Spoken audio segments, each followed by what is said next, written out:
Okay, let's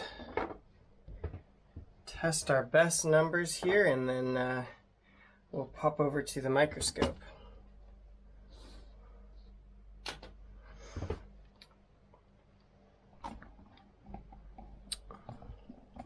I think from what we've seen so far, I would be comfortable concluding that the Spyderco Gauntlet gives you an amazing, like, fine working edge, and that it does a good job of burr minimization and sort of isolates any sort of large scale problems.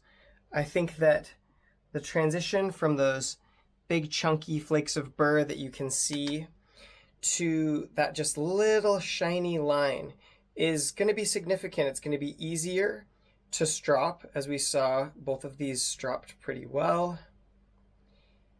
And I think, I mean, I could be wrong, but I'm going to go on the record right now as saying I don't think this thing is going to hit 700 again.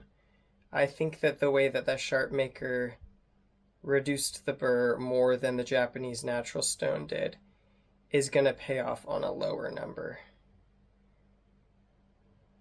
It feels better, anyway.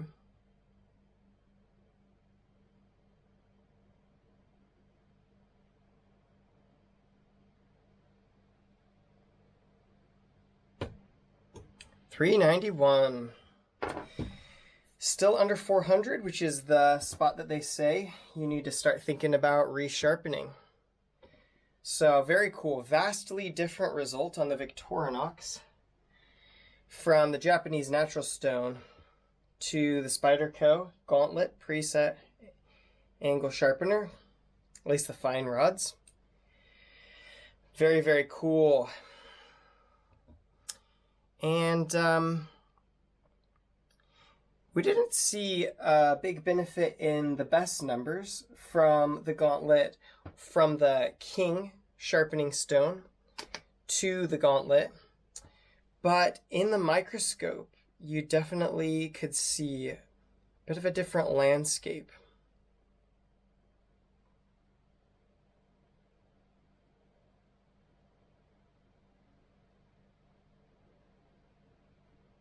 So the Z-Cut was in the high 300s when I did the test from the Japanese natural stone. So it deburred on the natural stone a little bit better. It'd be interesting to see if the Gauntlet sort of leveled the playing field between the two steels, or whether the BD1N in this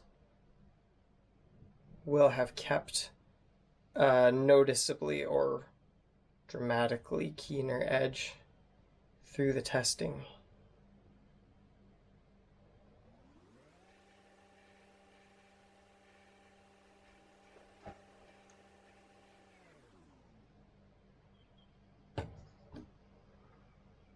$353.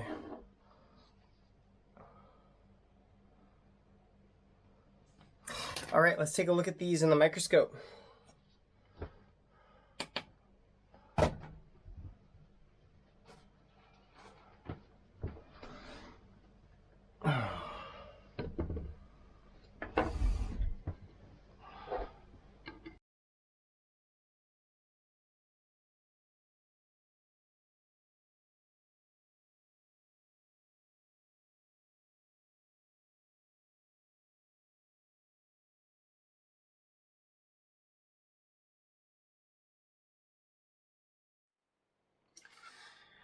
All right, well, similar good sort of standardized results from these two. They both took a very aggressive edge. It was cursive cutting through phone book paper. Very, very nice feeling edge straight off the stones from the Spyderco Gauntlet sharpener. Overall, I'm really pleased with the results. I think both of them cut through the rope all right. It took a little bit of effort, but it always does with a fine stone. Probably if I had not stropped them, it would have been a little bit easier, but we would have experienced more bending when it came to the cardboard. So sort of a toss-up there, whether you want to keep the aggression, but maybe compromise your edge stability, or if you want to let go of a bit of aggression and strop it and come up with a finer edge that doesn't quite have that grab always. So unless you guys know something that I don't. So talk to me, people. Those of you who've been using these Spyderco sharpeners for a long time, if you got secrets, tips, and tricks, I would love to hear. Overall, I'm really pleased with it. I think a novice could get a hold of this and have a much, much easier time than trying to learn flat stone sharpening right off the bat, or buying some kind of Japanese whetstone. Takes some of the guesswork out, eliminates some of the big problems, and leaves you with an edge that's got a lot of grab. I think I will continue using these for my own personal purposes, but I may need to focus on steels that are hard enough that they don't leave a little bit of bending there at the tip, or I just need to work out a stropping protocol that effectively removes that little bit of bent edge, because even in the post reel on the microscope, you could see just a little bit of edge that was not apex. It was a little bit of micro burr. So interesting stuff. The next thing I'm going to do is put one of the CBN rods in here and see if I can sharpen dual grit, my sharpening method, which is coarse on one side and fine on the other, with the Gauntlet sharpener, and perform the same test one more time and see how the results change. If you missed the last test with the Japanese natural stone, make sure to check that out. I'll put it on screen here.